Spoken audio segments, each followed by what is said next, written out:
Feliz sábado, meus queridos amigos, meus queridos irmãos. Que grande alegria, que grande satisfação estarmos juntos para mais uma recapitulação da lição. Espero que Deus nos abençoe ao estudarmos, ao concluirmos mais um trimestre com esse tema tão importante concernente a estudar as imagens, símbolos, profecias que nos ajudam a compreender os últimos dias da história desse mundo através da profecia bíblica. Eu tenho certeza de que, se você nos acompanhou aqui, você vai ter toda a condição de interpretar a profecia bíblica, de conhecer a escatologia, a doutrina das últimas coisas, os últimos acontecimentos desse mundo. E hoje nós iremos estudar as imagens do fim, é o título da lição. E para nós introduzirmos o texto, para nós conduzirmos o estudo da lição, se encontra no livro de Jonas, no capítulo 1, no versículo 9, que nos diz: E ele respondeu: Eu sou hebreu e temo o Senhor, o Deus do céu, que fez a terra e o mar. Então, esse texto bíblico, né, nos traz uma resposta daquele que foi um profeta de Deus, que de início se negou ao chamado e, depois de passar por uma dura provação, ele aceitou o chamado, foi até a cidade de Nínive, e naquela cidade ele fez um grande trabalho, uma grande pregação. Estou falando de quem? Uma das histórias mais conhecidas da Bíblia, mais controversas, que muita gente questiona, mas, portanto, é uma história real que aconteceu, porque nós cremos na revelação bíblica. Estamos falando da história do profeta Jonas. E, portanto, é importante ressaltar que o livro de Jonas e Daniel, capítulo 5, nos mostra duas imagens opostas, mas complementares ao mesmo tempo, de eventos que nos trazem a reflexão do que vai ocorrer no tempo do fim. E é importante ressaltar que a cidade de Nínive recebeu um chamado ao arrependimento por meio de um profeta relutante, que eu falei há pouco, profeta Jonas. Mas aquela cidade foi salva da destruição porque as pessoas tomaram a decisão. E, meus queridos, Babilônia recebeu também repetidos chamados para despertar para o arrependimento, mas Babilônia acabou rejeitando a Deus, rejeitando o chamado de Deus, e foi destruída. Duas cidades, dois acontecimentos que separam no tempo e no espaço, mas vai nos ajudar a entender aquilo que vai acontecer no tempo do fim. Estou falando da cidade de Nínive e da cidade de Babilônia. Uma cidade foi poupada e a outra cidade foi destruída. E, portanto, antes do fim, uma proclamação em alta voz será dada. Um grande chamado será feito para o arrependimento. Alguns, como em Nínive, se arrependerão, entregarão as suas vidas a Deus. Outros serão obstinados, terão o coração duro, como foi no caso de Babilônia. Quando Jesus, o Rei Salvador, vier em glória, vai ter dois grupos, né? Vai ter aqueles que vão estar na ala dos justos e aqueles que vão estar na ala dos injustos ou dos ímpios. De que lado nós estaremos? O chamado de Deus e o desejo de Deus é que eu e você, nós estejamos do lado certo. E, simbolicamente, é como se nós fôssemos ninivitas que ouviram o chamado de Deus, entregaram a vida a Deus. Não podemos ser como os babilônios, que não entregaram a vida a Deus, que foram rebeldes a Deus, que foram idólatras, que não reconheceram o chamado de Deus e perderam o time da vida. E, portanto, para abordar esse tema tão interessante, nós temos o primeiro tópico, o primeiro ponto da lição, que é imagens de Nínive. Nós temos dois tópicos nesse ponto, que é o mensageiro e a resposta à mensagem. E o segundo ponto é a imagens de Babilônia, uma sociedade desafiadora, um fim repentino e um rei salvador. Será muito importante estudarmos essas imagens do fim, com base nas imagens concernentes a Nínive e concernentes a Babilônia. Então, vamos lá, imagens concernentes a Nínive. O mensageiro é o primeiro ponto. Em Lucas, capítulo 11, versículo 30, assim nos diz a palavra do Senhor. Porque, assim como Jonas foi um sinal para os ninivitas, assim será o Filho do Homem para essa geração.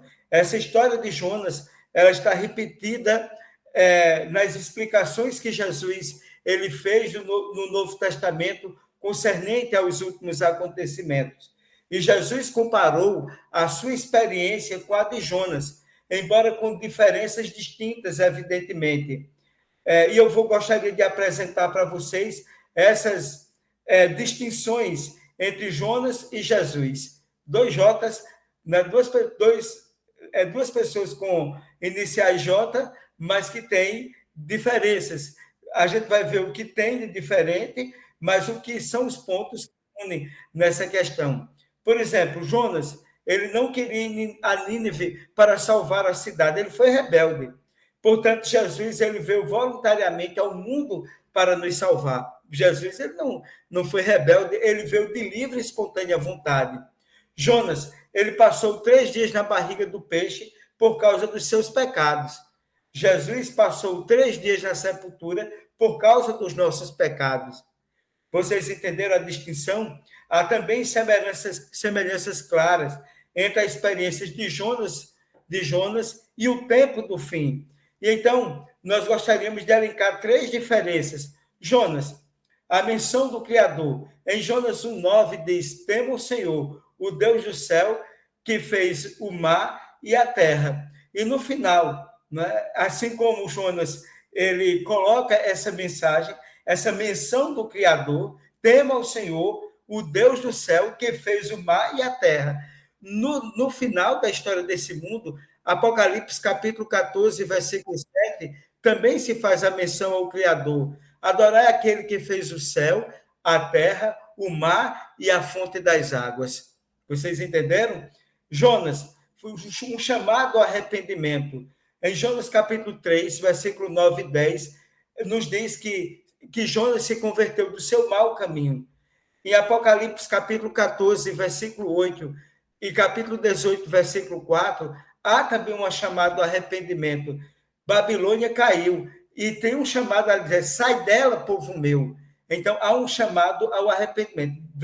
A primeira coisa, há uma menção no livro de Jonas e no Apocalipse do Criador. Há uma menção no livro de Jonas e no Apocalipse o chamado ao arrependimento. E no livro de Jonas há uma menção do aviso de destruição. Jonas 3,4 diz: daqui a 40 dias Nínive será destruída.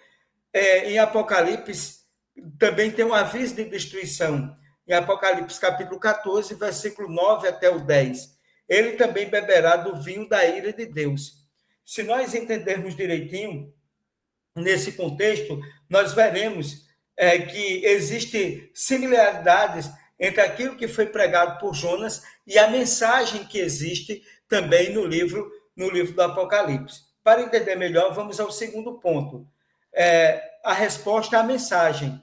Em Mateus capítulo 12, versículo 41, nos diz a palavra do Senhor: os homens de Nínive se levantarão em juízo com essa geração e a condenação, pois eles se arrependeram com a pregação de Jonas, e eis que mais do que Jonas neste lugar. Veja, a cidade de Nínive, diz aqui, ela se arrependeu com a mensagem de Jonas.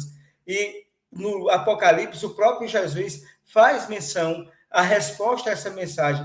E a grande pergunta que se faz é o seguinte: qual vai ser a minha, a sua resposta à mensagem que Jesus nos dá de arrependimento, de um Deus criador? Qual a resposta que nós teremos a dar? Portanto, é importante, meus queridos, nós analisarmos o seguinte: o livro de Jonas apenas nos dá o resumo da mensagem a Nínive. Jonas 3, versículo 4, diz o quê? Daqui a 40 dias a cidade de Nínive será destruída. Mas tanto a reação dos ninivitas quanto a do próprio Jonas implicam também que está incluída a possibilidade de evitar a destruição. Então, o que foi que aconteceu? Essa mensagem, essa pregação, essa profecia da destruição de Nínive, da cidade de Nínive, era uma profecia condicional. Se o povo se arrependesse, a cidade não seria destruída. não era uma profecia incondicional, era uma profecia condicional. E o que aconteceu? A cidade inteira, ela se converteu e a cidade, portanto, ela foi preservada. E o que é que nós poderíamos ilustrar com relação a isso? Pode acontecer o mesmo com a mensagem que é dada nesses dias que estamos vivendo, na mensagem com o poder do Espírito Santo que está sendo dada. É possível que o mundo inteiro se arrependa e que Deus não destrua o nosso planeta? Bom, o que é que nós poderíamos dizer com relação a essas duas perguntas? Haverá muitos que se arrependerão, mas a destruição final não depende de uma única geração. O que Deus vai destruir é o mal. O que Deus vai destruir, vai purificar, é essa terra de pecado. Vocês entenderam? Então, há diferenças com relação àquilo que aconteceu em Nínive, porque nos dias finais, Nínive foi poupada, e nos dias finais, aqueles que se arrependerem também serão poupados. E esse mundo, ele jaz no maligno, então, portanto, o mal que vai ser destruído, as pessoas que se arrependerem não vão ser destruídas. Não há o que temer se você se arrependeu, se você se converteu, se você entregou a sua vida a Deus. E o que é que nós poderíamos dizer mais? Assim como as profecias que anunciavam a chegada do Salvador não eram condicionais, aqueles relativos à destruição do mal também não são condicionais. O mal vai deixar de existir. E eu e você, nós precisamos compreendermos isso aí, que o mal deve deixar de existir. E a profecia, ela daquele contexto de Nínive, ela era condicional. Nos dias finais da história desse mundo, se eu vou ser destruído ou não, é condicional à minha decisão. É a minha e a sua decisão que vai fazer a diferença. Deus, ele não quer que ninguém venha se perder, porque a graça de Deus se há manifestado trazendo salvação a todos os homens. A salvação é para mim, para você, gratuita. A decisão de destruição, a decisão de ir para o juízo final, de ser destruído, cabe a cada um de nós, porque Deus, ele já deu a oportunidade, está dando a oportunidade. Todos nós seremos indesculpáveis diante de Deus. Você entendeu, meu querido? Vamos agora ao próximo. Nós já vimos a questão de Nínive, a cidade, ela se converteu, o profeta, ele conseguiu mostrar que a cidade precisava ser arrependida, a cidade e as pessoas foram poupadas. E nos dias finais da história desse mundo, haverá um grupo que será poupado. É aqueles que irão aceitar, é aqueles que irão seguir, é aqueles que aconteça o que acontecer. Pode chover canivete, mas ele não vai sair dos caminhos de Deus. E eu convido você a não sair do caminho de Deus. Essa é a imagem dos ninivitas que nós temos. Agora nós vamos às imagens de Babilônia, que nós podemos entender uma sociedade desafiadora. E no capítulo 5 do livro de Daniel, versículo 33, diz o seguinte: mas tu foste orgulhoso contra o Senhor do céu, e trouxeste diante de ti os vasos da sua casa, e tu e os teus grandes, e as tuas mulheres, as tuas concubinas, bebeste vinho dele. Além disso, você louvou deuses de prata, de ouro, bronze, ferro, madeira, pedra, que não veem, não ouvem, não sabem. E ao Deus em cujas mãos está a tua vida, de quem são todos os teus caminhos, não honraste. Meus queridos, esse texto, ele é uma demonstração muito grande, uma repreensão dura do profeta Daniel a Belsazar. Né? E o que é que nós podemos contextualizar? Finalmente, Nínive voltou aos seus pecados e foi destruída por uma aliança de medos e babilônios. Logo depois, Babilônia tornou-se um indiscutível império mundial, um dos grandes e maiores impérios que já surgiram no mundo. Nabucodonosor se rendeu a Deus e ele prosperou, mas os seus descendentes eram fracos e o império declinou. E nós estamos falando de Belsazar. Como Daniel o lembrou, Belsazar conhecia a experiência de Nabucodonosor e teve a oportunidade de conhecer a Deus como ele é. Mas Belsazar, Nabucodonosor, ele compreendeu. Belsazar, ele não compreendeu e ele desonrou e profanou as coisas do templo de Deus. Ele ignorou a experiência de Nabucodonosor. Ele desafiou abertamente a Deus. E o que aconteceu? Ele fez uso profano dos vasos do templo. E o que aconteceu mais? Adorou outros deuses adorou outros deuses na própria presença de Deus. E, meus queridos, ao fazer isso, o que determinará nossa salvação ou nossa condenação não é o nosso conhecimento de Deus. Porque a Bíblia diz, aprendem sempre, mas nunca chega o conhecimento da verdade.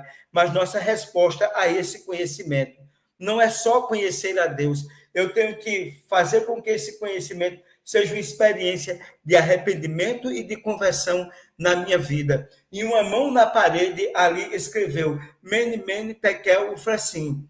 Contou Deus o teu reino, deu cabo dele. Pesado foste na balança e encontrado foste em falta. Belsazar, aquele rei que desconsiderou o passado, desconsiderou a todo o testemunho de Nabucodonosor, seu antecessor.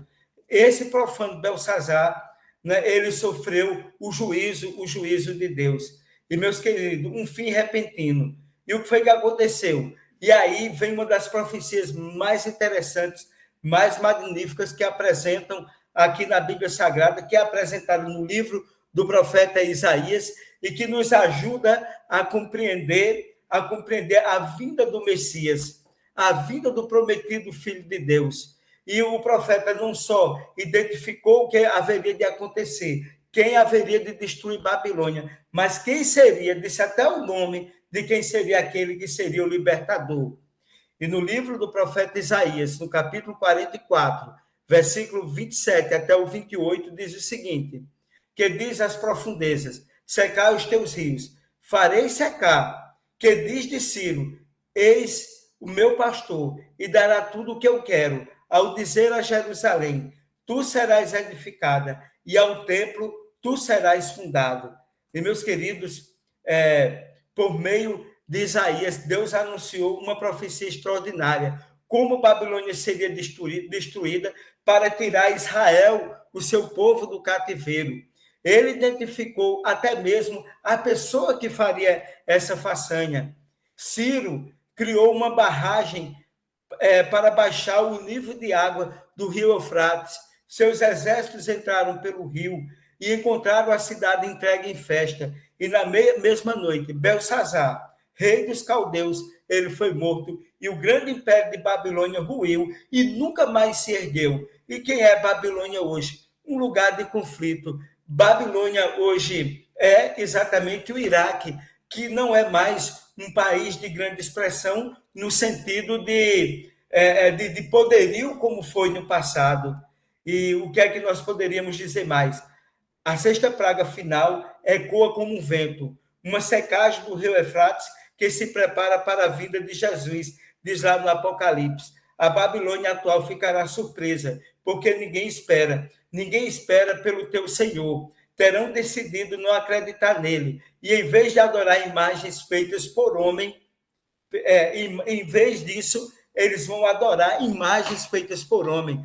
Meus queridos, o que é que nós precisamos entender? Deus, ele disse do que haveria de acontecer através do seu servo, o profeta Isaías, que Babilônia seria destruída, como seria destruída e quem seria o libertador. E o que é que nós poderíamos dizer? Um rei salvador. Continuando na experiência de Ciro, Isaías 45, versículo 1. Assim diz o Senhor, o seu ungido a Ciro, a quem tomei pela mão direita, para subjugar as nações diante dele, e para saltar os lombos dos reis, para abrir as portas diante dele, e as portas não serão fechadas. Vamos analisar isso aqui bem direitinho. O mais surpreendente sobre a profecia de Ciro é que um rei pagão é chamado de ungido. Além disso, ele recebe títulos próprios de Jesus. E a Ciro é dito o pastor, o salvador de Israel, o construtor do templo, e que abre e ninguém fecha, o que torna Deus conhecido. Veja que coisa interessante. A Bíblia hebraica termina com 2 Crônicas, e não com o livro de Malaquias, como termina a nossa Bíblia. Este livro termina com o decreto de Ciro para a reconstrução do templo. O Novo Testamento começa com a chegada de Jesus, que tornaria esse templo ainda mais glorioso. E esse templo seria mais glorioso por causa da presença de Jesus, que, além disso, inaugurou um templo mais glorioso, que é exatamente o templo celestial. Depois da morte de Jesus, Jesus está em um templo não feito por mãos humanas. E, meus queridos, tudo isso faz de Ciro um tipo de Cristo. Tudo o que foi profetizado sobre ambos, sobre Ciro e sobre Jesus, aconteceu. Podemos confiar em Deus, que também cumprirá as promessas que ainda precisam ser cumpridas. O Salvador virá, assim como Ciro veio no passado, destruiu Babilônia, ajudou a Jerusalém, como um semelhante ao que haveria de vir, como um semelhante a Cristo. Ciro foi instrumento nas mãos de Deus para salvar o seu povo no passado da escravidão. E Cristo haverá de nos salvar deste mundo de pecado. Ele está nos salvando hoje, nos dando o dom da salvação, para que no futuro ele nos leve para o céu. Assim como Ciro, ele decretou a ordem para a reconstrução de Jerusalém, assim como Ciro facilitou o retorno, Jesus haverá de nos levar de volta para a nossa casa. Meus queridos, concluindo essa lição desse trimestre e concluindo a lição dessa semana, eu gostaria de fazer uma leitura na página 393 do livro Profetas e Reis. Ellen White diz o seguinte: a história das nações nos fala hoje. Deus designou cada nação e indivíduo um lugar em seu grande plano. Hoje os homens e as nações são provados pelo prumo que há nas mãos daquele que não comete erros. Por sua própria escolha, cada um decide o seu destino, e Deus governa tudo para cumprir o seu propósito.